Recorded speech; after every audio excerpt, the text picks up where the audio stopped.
चंदगड विधानसभा मतदारसंघातील आमदार शिवाजी पाटील यांनी स्वाभिमानी शेतकरी संघटनेचे अध्यक्ष माजी खासदार राजू शेट्टींवर शक्तीपीठ महामार्गावरून तोडपाणी आणि हातभट्टीवाले अशी टीका केली होती। या टीकेला स्वाभिमानी शेतकरी संघटनेचे कोल्हापूर जिल्हा अध्यक्ष अजित पवार यांनी प्रत्युत्तर दिलंय। देवाभाऊंचे तळवे चाटायचे बंद करा आणि एकदा तरी शेतकऱ्यांच्या बाजूला या। यापुढे स्वाभिमानीच्या नादाला लागाल तर तुमचा इतिहास बाहेर काढू, तुम्हाला उघडं पाडल्याशिवाय राहणार नाही, असा इशारा पवार यांनी आमदार पाटील यांना दिलाय।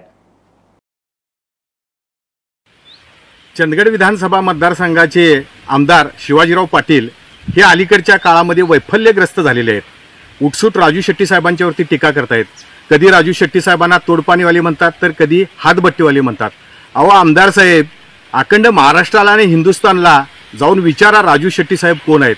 खरं तर तुमचीच आता चौकशी लावायला पाहिजे, कारण चंदगड विधानसभा मतदारसंघातला मतदार जाणतोय। मुंबईमध्ये तुम्ही कशासाठी गेला होता, कुठल्या कुठल्या पद्धतीच्या तुम्ही खंड्या गोळा केल्या, गोरगरिबांच्या जागा त्या ठिकाणी खाली करण्यासाठी कुणाकुणाकडून तुम्ही सुपारी घेतलेल्या होत्या, त्याचबरोबर तुळीच्या उसामध्ये कशासाठी तुम्ही लपून बसलेला होता। ज्यावेळी तुमच्यावरती गुन्हे दाखल झाले आणि तुम्ही आतमध्ये होता त्यावेळी तुमच्या एका हाताचं बोट कशासाठी तुटले ते सुद्धा एकदा जनतेसमोर येऊन तुम्ही खरं मनातलं जे काय आहे ते एकदा बोलून दाखवा।